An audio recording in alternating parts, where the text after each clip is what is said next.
네, 여러분 안녕하세요. 그냥 지나치기에는 아쉬운 성경 이야기, 성경 비타민 시간입니다. 아무래도 성경을 읽다가 그냥 지나치기 쉬웠던 이야기지만 또 나름대로 그 이야기 속에 의미가 담긴 부분들을 함께 나누는 시간입니다. 오늘은 너희 중에 죄 없는 자가 먼저 돌로 치라. 네, 너무나도 유명한 말씀이잖아요. 그런데 한번 여러분 생각해 보신 적 있으세요? 아무리 예수님이지만 너희 중에 죄 없는 자가 먼저 돌로 쳐라. 이 한마디에 사람들이 아무 소리 못하고 다 돌아갔습니다.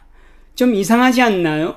여인을 죽일 듯이 달려들었고 게다가 이 기회를 이용해서 예수님마저 올가매려고 했던 사람들이 딱 이 한마디에 그냥 돌아간 거예요. 왜 돌아갔을까? 오늘 이 부분에 대해서 좀 나누고자 합니다. 보는 이미지는 가늠한 여인이 예수님 앞에 끌려 나온 이미지고 바리새인들이 묻습니다. 이 여인이 음행하다 잡혔는데 어떻게 하겠습니까? 그런 이제 장면입니다.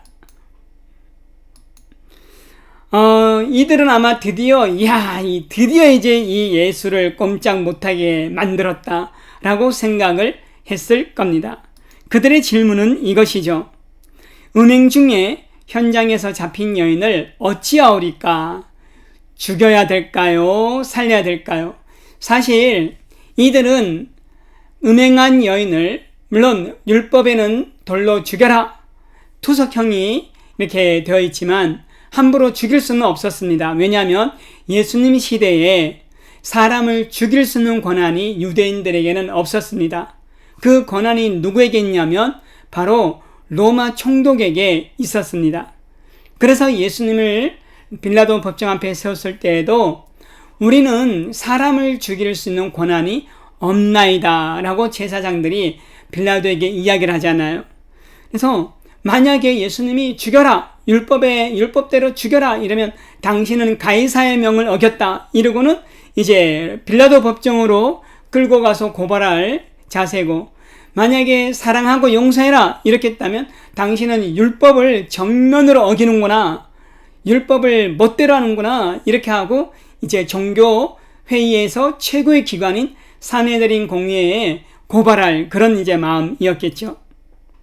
그런 이제 사람들의 질문에 예수님의 결론은 너희 중에 죄 없는 자가 먼저 돌로 치라 이것이었습니다. 그러자 양심의 가책을 느낀 사람들이 어른들로부터 시작해서 젊은이까지 다 떠나는 거예요. 왜 떠났을까요? 정말 이해가 안 되잖아요.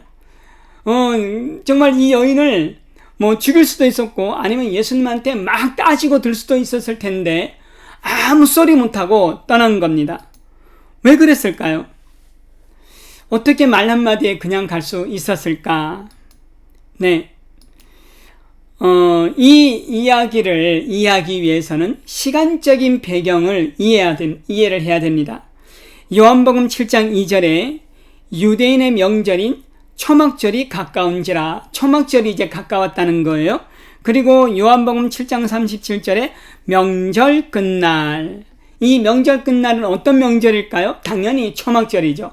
초막절 끝날, 그 큰 날에 예수께서 서서 외쳐 이르시되, 이때 뭘 말씀하셨냐면 생수의 강 설교를 하셨다고요. 누구든지 목마른 자는 내게로 와서 마셔라. 나를 믿는 자는 성경에 이름과 같이 그 배에서 생수의 강이 흘러나리라. 이 말씀하셨다고요. 어쨌든 이것은 이제 지금 다루는 요지가 아니니까 넘어가고요. 그리고 이제 요한복음 8장 2절에 아침에, 이 여인이 아침에 끌려왔거든요. 명절 끝날이라는 것은 초막절 마지막 날이에요. 그런데 곧 큰 날에, 이 명절 끝날에 이 하이라이트 행사가 있는 거죠. 그런데 중요한 게 있어요. 사실 초막절은 7일로 끝납니다. 하지만 곧 이어서 곧바로 또 하나의 큰 축제가 벌어집니다. 유대인들의 하루의 개념은 저녁부터 시작해서 그 다음날 아침까지예요. 그게 이제 하루예요. 그 다음날 저녁까지. 그냥 저녁부터 시작해서 그 다음날 저녁까지가 하루입니다. 아침이 시작이 아니라 저녁이 시작이에요. 그래서 이제 저녁에 딱 이제 그 초막절이 끝나면 바로 또 하나의 축제가 시작이 됩니다. 그게 뭐냐면 시민이 아치레트라고 불리는 축제입니다. 이 축제는요, 초막절과는 별도로 벌어지는 축제예요. 그러나 초막절 끝난 직후에 시작합니다. 이 축제가 참 중요한 축제예요. 그래서 이제 보는 바와 같이 이미지 오른쪽에 보면 상단에 제사장이 높이 서 있는 등대 위에 불을 붙이러 올라갑니다. 그럼 이제 해질녘에 불을 붙이면 이제 축제가 시작이 되는 거예요. 그리고 밤새도록 밑에 있는 것처럼 찬양하고 춤추고, 또 이렇게 2층에 좀 높은 데 보면 여자분들이 이렇게 서 있는 거예요. 높은 곳에서 그런 모습을 보면서 또 기뻐하며 축제에 참여하는 겁니다. 그래서 이 축제는 여인의 뜰에서 진행을 합니다. 성전에서도 여인의 뜰에서 진행을 하는데 올라이트예요. 밤을 꼬박 새워요. 붉은과 같아요. 그냥 새벽이 올 때까지 찬양하고 노래하고 춤추고 이제 즐기는 거예요. 근데 이제 그러다가 새벽이 오잖아요. 새벽이 오면 이제 자신들의 죄를 고백합니다. 나는 죄인입니다. 그리고 이 죄를 사함 받았음에 감사드립니다. 어른들이 이렇게 말합니다. 젊은 날 때부터 지은 모든 죄를 사하여 주시니 감사합니다. 그러면요, 젊은이들이 자신의 죄를 사함을 받은 자는 복이 있습니다. 이렇게 고백을 하는 거예요. 그러니까 이 시민이 아치레트의 하이라이트는 뭐냐면 자신들의 나는 죄인인데 죄사함 받았습니다. 그리고 나는 복 있는 사람입니다. 이런 고백을 하는 거예요. 그런데 이게 이 고백이 끝나자마자 바로 날이 밝은 아침이었어요. 이들의 마음은 이런 마음 같았습니다. 내 죄는 하나님으로부터 용서받고 사함의 복을 누려야 한다. 그런데 너의 죄는 절대 용서할 수 없는 죄이므로 정당한 심판을 받아야 한다. 여러분, 이런 말을 뭐라 그러죠? 한마디로 내로남불. 너희 중에 죄 없는 자가 먼저 돌을 들어 쳐라. 이 말씀은요, 이런 얘기 같아요. 너희 가운데 죄인이 아닌 사람이 누구냐? 지난번에 밤에 나는 죄인이 아닙니다 라고 말했던 사람, 지난 새벽에 나는 죄인이 아닙니다 라고 말했던 사람, 죄사함 받지 않는 사람이 누구냐? 죄사함의 은총을 노래하지 않는 사람만, 죄인이 아닌 사람, 죄사함 받지 않는 사람만 돌을 들어서 쳐라. 이 얘기였어요. 그러니까 시민이 아치레트 마지막 순서에 나는 죄인입니다. 죄사함 받았습니다. 그러므로 나는 복 있는 사람입니다.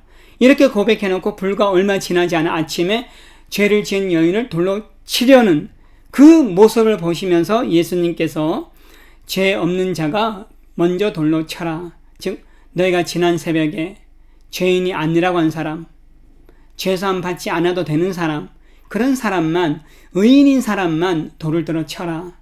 이렇게 말씀을 하신 거죠. 그러니 양심의 가책을 받은 거잖아요. 다 떠난 거예요. 왜? 자기들이 죄인이라고 고백했거든요.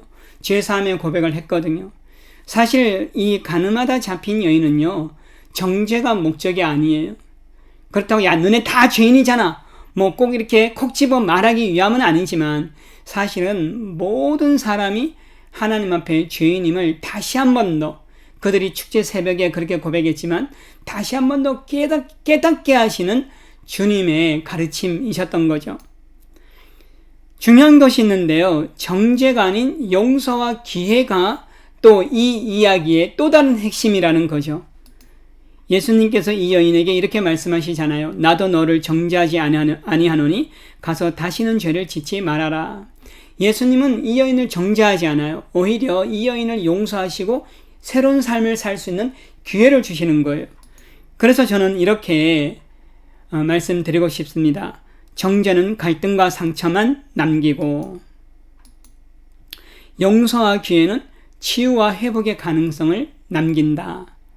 저와 여러분들이 정죄하는 사람이 아니라 용서와 기회를 줄 수 있는 그런 그리스도인이 되기를 바랍니다.